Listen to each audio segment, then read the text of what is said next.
friends, I am Dr. Raman Jeet Singh, Senior Scientist Agronomy in Indian Institute of Soil and Water Conservation. In this topic, we will discuss about the agronomical practices of soil and water conservation.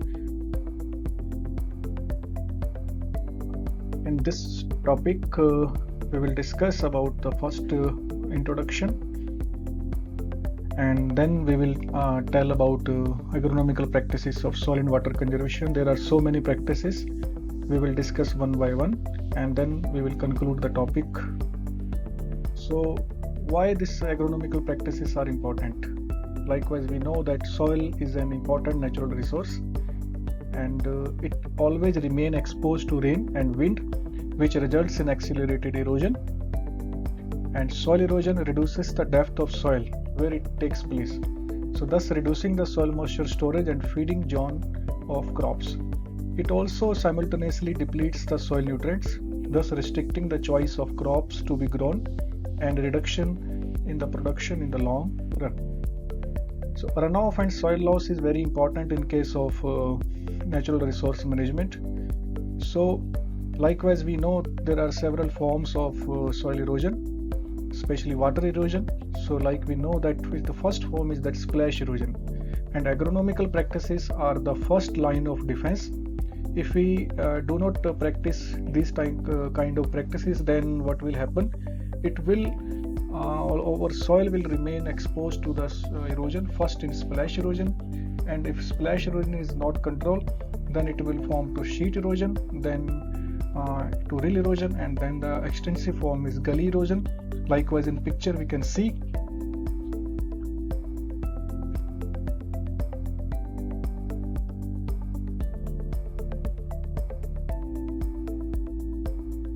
most of the practices of agronomical practices are effective only up to 2% of the slope, but in practical sense it depends on the rain and so amount and intensity of rain. So in my experience, I have observed that up to 8% slope, these practices are effective up to 8% slope also. So what is conservation agronomy? So conservation agronomy can be defined by a statement given by the Food and Agriculture Organization of the United Nations as a concept for resource-saving agriculture crop production that strives to achieve acceptable profits together with high and sustained production levels while concurrently conserving the environment. And soil conservation agronomy practices helps to intercept the intense raindrops and reduce the splash effect. It also helps in better intake of water into the soil by improvement in soil organic matter content and soil structure. So it also helps in retarding and reducing the overland flow of runoff. So now we will discuss about the practices one by one. So first we will discuss about the contour farming. So what is contour farming?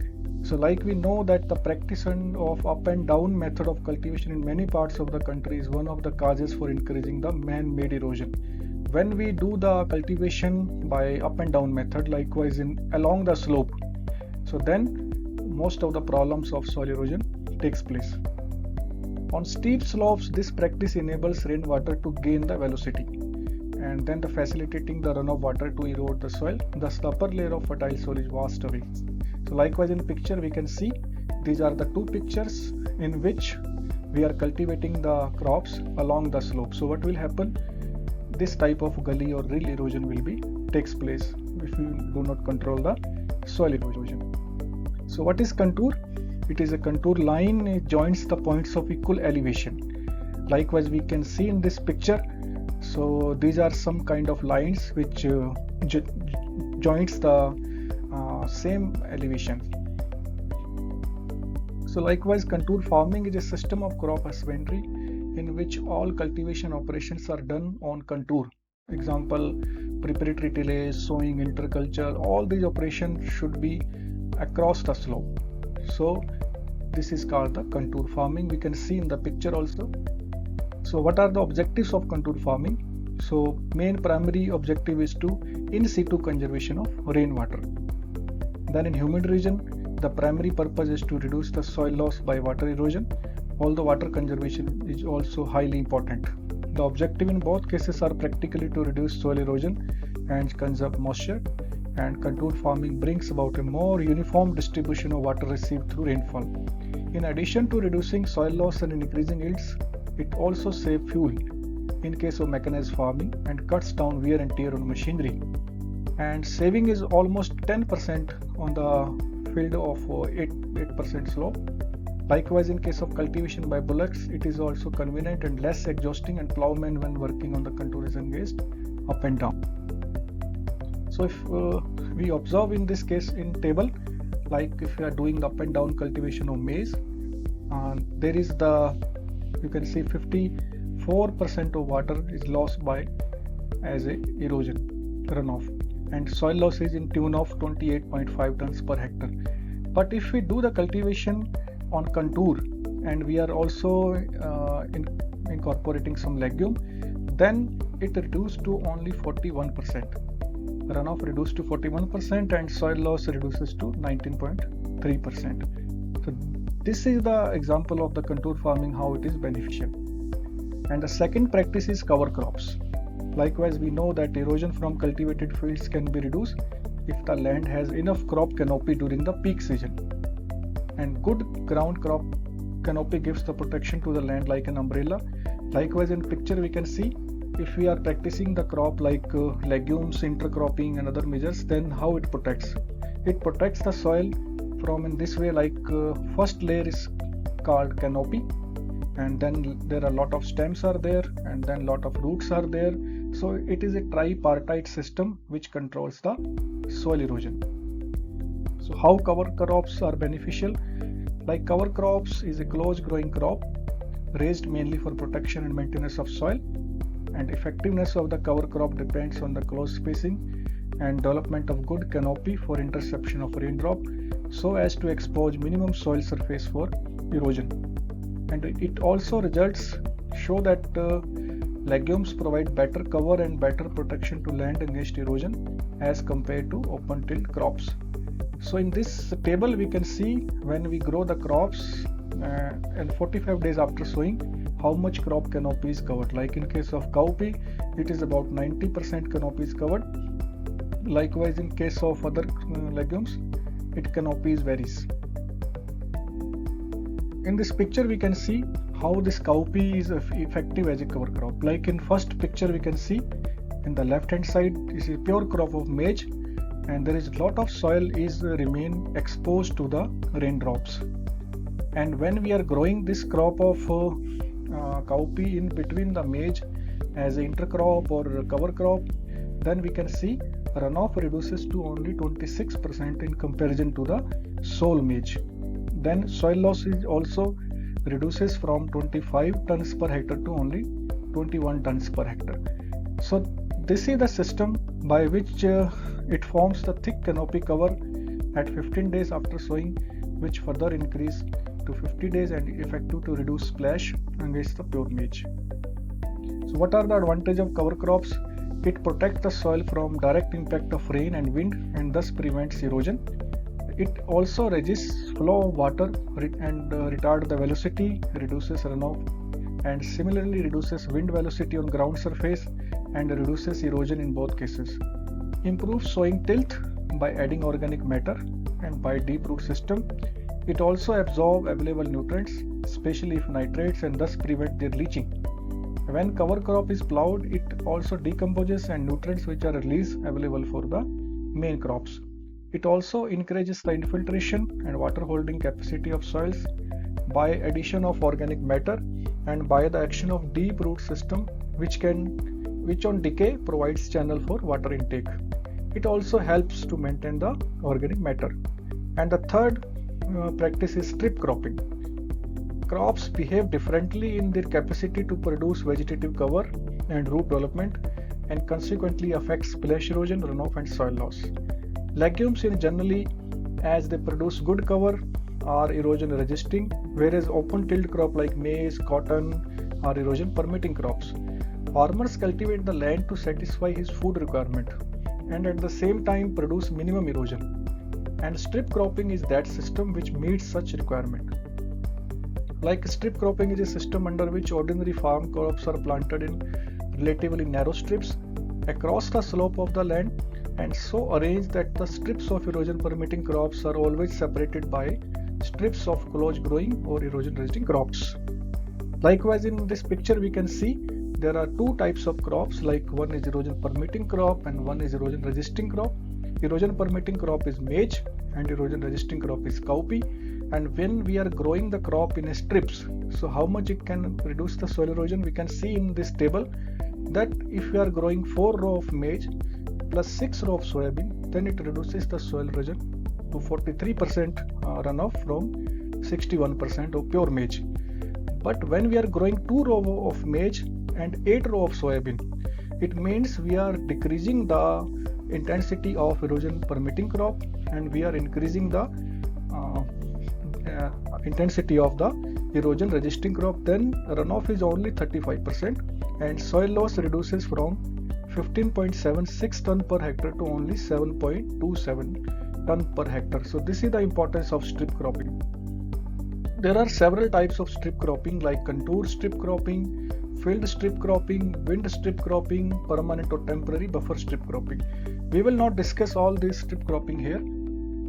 Only we will discuss about the permanent or temporary buffer strip cropping. Like in case of permanent or temporary buffer strip cropping, the strips are established to take care of critical, that is steep or highly eroded slopes in field under contour strip cropping.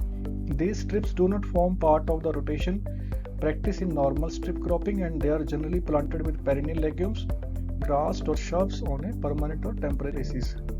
So in this picture we can see all the crops are grown across the slope, and in this we can see that there are some that strips of this Leucaena leucocephala on the contours. In between we are growing some crops, and in some years, after some years, this slope will be leveled, because when this soil erosion takes place, this will deposit at near the strips and then again it will be leveled. Like fourth practice is hedgerow intercropping. In this we are growing the crops in between the 2 rows of the trees. So by this way we are also decomposing, or we can see recycling the legume biomass in between the crops. And the fifth practice is planting of grasses on the field bunds. Likewise, in picture we can see on the field bunds there are grasses are planted, and these grasses are also useful for fodder purposes or other purposes, and these grasses prevent the runoff to be happen. Now question is very important, that how we can select the erosion resisting crops. What should be the parameters? Like one parameter is the intensity and critical period of rainfall, then life period of selected erosion resisting crops, and canopy and root development.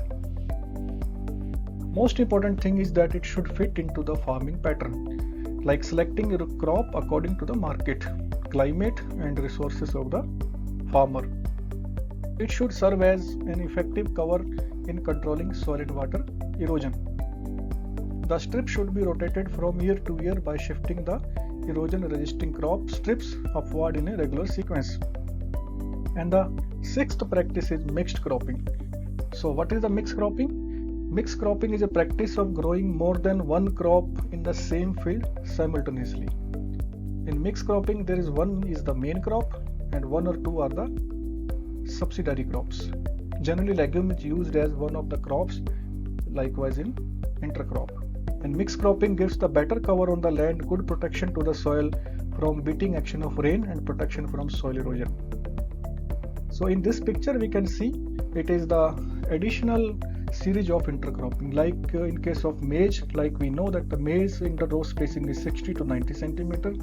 There is a lot of space is available, so we can use this space for growing the legume crop like cowpea. So there is no need to replace some row of maize, only we have to add some additional crop like legume. So this will give the two types of yields. Like first, legumes will be harvested around 45 days, then at 90 or 100 days maize crop will be harvested. So it is a one kind of crop insurance also. And most important thing is that by growing maize and cowpea, it will form the thick canopy which will reduce the soil erosion. Like this is the example of replacement series of crop, intercropping. Like we can see in this case, we have replaced the 5th row of paddy by planting a legume crop like cowpea. So in this way also, this is the basically upland paddy. It is not transplanted paddy, so legume crop can be easily grown. Like this is also example of wheat and lentil. So this is also one kind of replacement series of intercropping. Like we can see that 4th and 5th row of wheat are replaced by the crop like lentil, and we can see when crops reach on the reproductive stage, we can see this type of canopy will be developed. And when this lentil crop will be harvested, there is enough space for the wheat crop to be grown. So what are the advantages of mixed cropping? So all the crops do not fail under adverse climatic condition. Like suppose there is drought, so one crop will compete, and one crop if fail, then other crop will yield some good crop. If there is some type of epidemic of insect pest or disease, so it will kill only one crop without affecting the rest of the crops. Like farmers grow different crops which balance their daily need or demand for cereal, pulses, oilseed, and crop mixture also provide the better canopy, which checks the erosion, runoff, weeds, and so many other things. Like also it also improved or maintained the soil fertility by incorporating the legume biomass. So there are several types of mixed cropping, like mixed intercropping, when we are growing the crops in a definite row pattern. Then it is called row intercropping, and then if we are growing the crops in a strip, like earlier I have discussed, so it is called strip intercropping. In case of mixed intercropping, we are mixing the seeds of the crop, we are not maintaining any kind of row, then it is called mixed intercropping. And one is that relay intercropping. In case of relay intercropping, when we are growing the crop, like if we have paddy crop, when it is about to harvest, then we are broadcasting the seed of lentil, then we can say it is one kind of relay intercropping.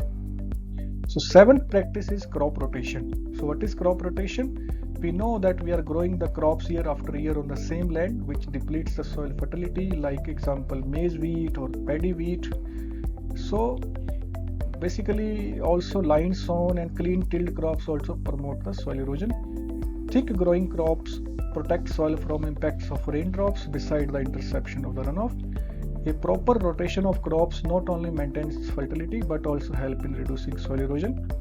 A good rotation should include the cultivation of densely planted row crop, small grain, and a spreading legume.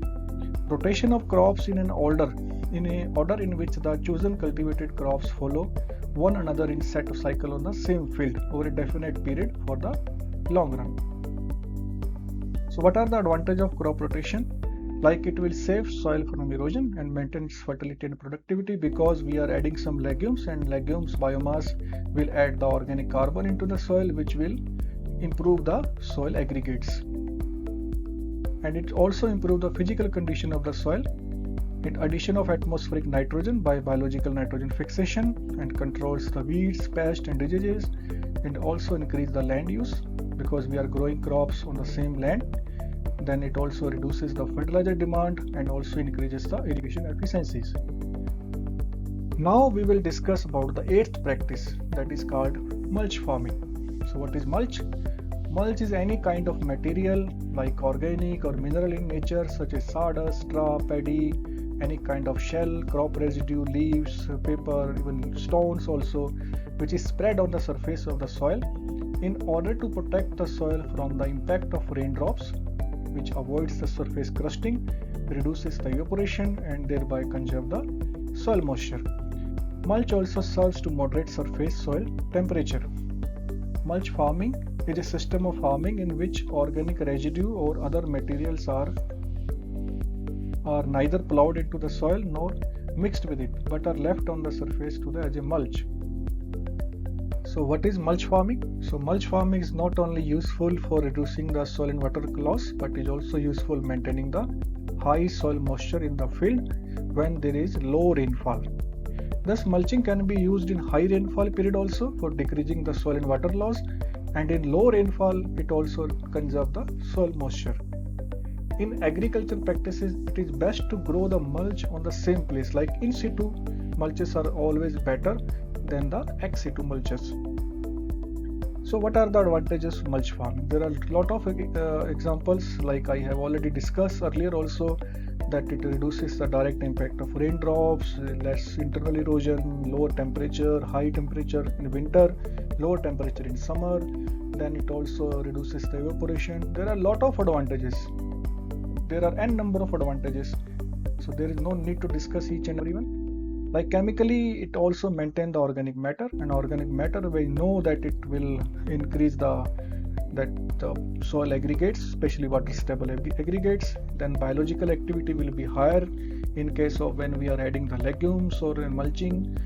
So it is easier establishment of the crop, especially small and seed crops. So there are, we can see in this slide, there are a lot of different types of mulches, like straw mulches, plastic mulches, or even weeds mulches are also there. Even we can use in horticulture crops also. So in this picture we can see mulch farming is also helpful for ex situ rainwater harvesting. Like in this case, the excess water, which is runoff water, it can be stored in a that water body. Then again this water can be recycled when there is less rain. So this is one advantage of mulch farming.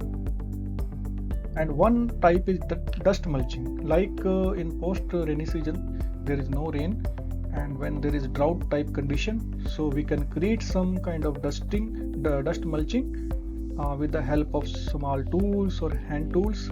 So what is the advantage by this? The capillaries of what this soil breaks, and so there is less evaporation.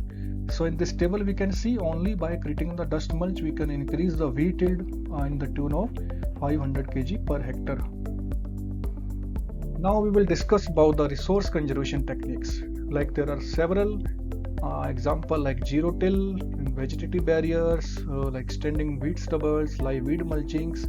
So in this video I will not discuss in the detail. In the next video when I will prepare, then I will discuss these things in detail. So likewise there are several type of vegetative barriers, likewise cowpea vegetative barrier, grass weeds, or some kind of agrogeotextiles, coir geotextiles. We will discuss all these geotextile in the next video. So 10th practice is farming in the terrace fields. Although terracing is one kind of mechanical measure, but in between the terraces, if we have to grow the crops, then it is called agronomical practices. So most desirable tillage practice for terrace land is contour farming, that is plowing and planting of the crops parallel to the terraces. This produces a series of miniature depression and ridges between terraces, and these adds in moisture conservation and erosion control. So it means to say that if you are practicing terracing, then also it is important that you grow the crops on the contours, not along the slope. So there are several land configuration techniques also. So we can modify the land and then we can alter the length of the slope. So by this way we can reduce the soil erosion also. Like ridge and furrow method, raised bed and furrow, flat bed sowing, furrow making, all these things are called land configuration techniques. So most important thing is that which land configuration and planting technique you will choose. It depends on the crop and crop sequences, rainfall, soil type, land slope, season and crop intensification. So the choice of optimum method of planting and irrigation ensure your limited resources, favorable environment for the crop growth and inputs. Like in this picture we can see there is a single row bed and double row bed, ridge and furrow method. So in this case you have to prepare some ridges, and in between two ridges there will be furrow. And in case of single row bed you have to grow only one row of crop. In double row bed ridge is somewhat flat and you can grow two crops on also there. So this is mostly useful in case of saline soil or alkaline soil, in which the salt accumulation will be not on the top of the ridge but on the side of the ridges. So these are some pictures in which you can see there are some modification of the land configuration, and then we can save the resources use. Likewise in case of heavy rain, so excess water can be drained out, and in case of less rain or drought condition, this water saved in the furrow will be served as a good resource for the crops. Like region furrow system, I have already discussed that depends on the crop. Then sowing of the rainy season crop at the edges of ridges, a good crop stand due to reduced soil crusting. Then as far as possible, inter-row water should be properly harvested. In water scarcity situation, water in furrow is available to roots of the crop. This method is mostly suitable to the widely spaced crop like maize, cotton, potato and vegetables. So second method is broadbed and furrow system. In broadbed furrow system is mostly developed by the ICAR-IISWC and mostly useful for the black cotton soil and where the problem of this excess rainwater to be drained. And it is recommended that your bed should be 100 cm wide and 50 cm wide, and then it should be preferred slope to drain the excess water. It is mostly useful for the verti soils or heavy black soil, which is also called cotton soils. So these are the advantages that we can easily cultivate the soil because it will drain the excess water and it provides more soil aeration, greater in situ moisture conservation and easy for weeding and mechanical harvesting. So these are some pictures. If you are growing crop like maize, so we have to width of the bed should be 75 cm. In case of other crops like cotton, it should be 90 cm. So it depends on the crop. Like conservation bench terrace system also is one kind of land modification technique. So what is bench terracing? It is the mostly in mountainous hilly area on steep slope it is recommended. This practice consists of construction of step-like fields or benches along the contour by cut and fill method, thus reducing the length as well as the degree of the slope and impounding the rainwater for crop cultivation or channelizing it for safe disposal. It is also called Jeet terraces. In this picture we can see 75% area is devoted for the upland crop like maize, which does not like the waterlogging. So the water which is coming from the upland crop like maize, it will collect in a crop like paddy. So because paddy loves the water but maize does not love the excess water. So when this runoff water will come, so what will happen? We have planted some napier crop on the bunds, so as a vegetative filter.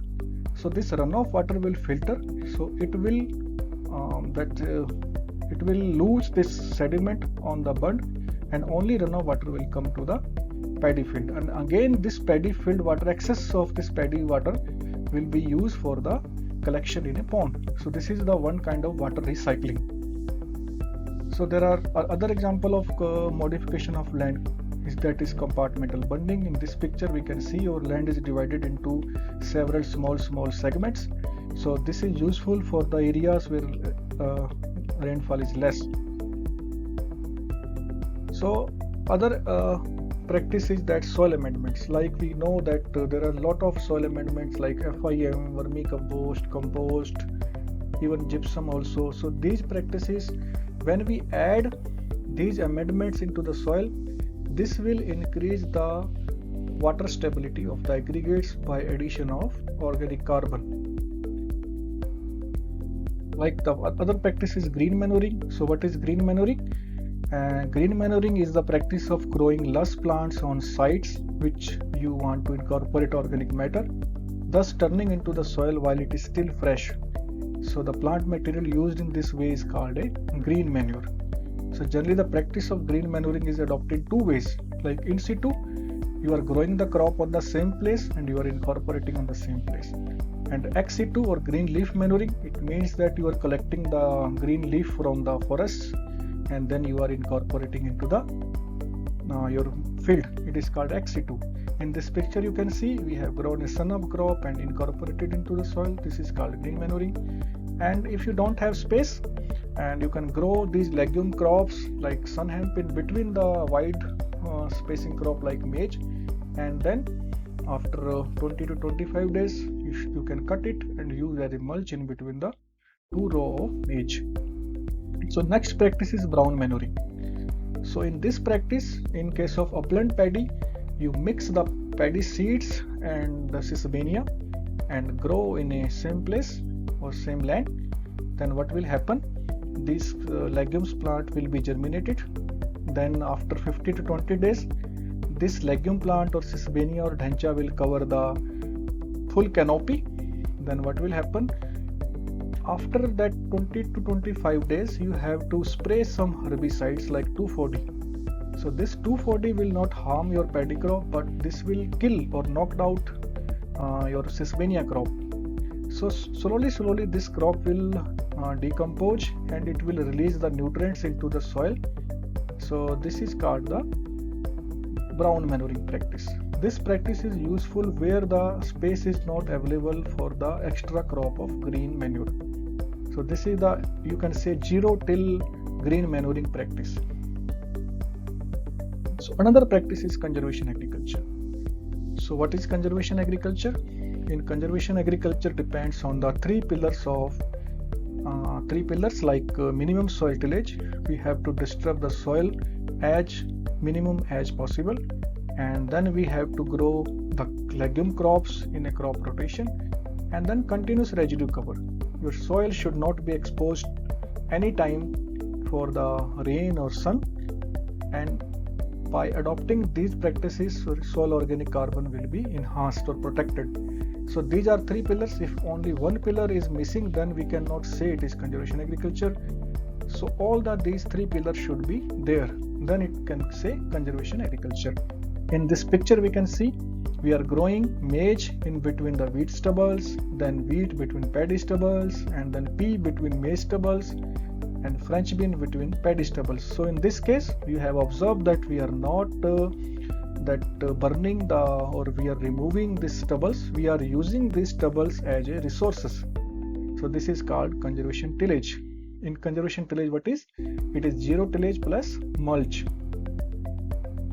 So thank you very much for watching this video. I hope that you have enjoyed this video. In the next video I will come up with some interesting topic. Thank you very much.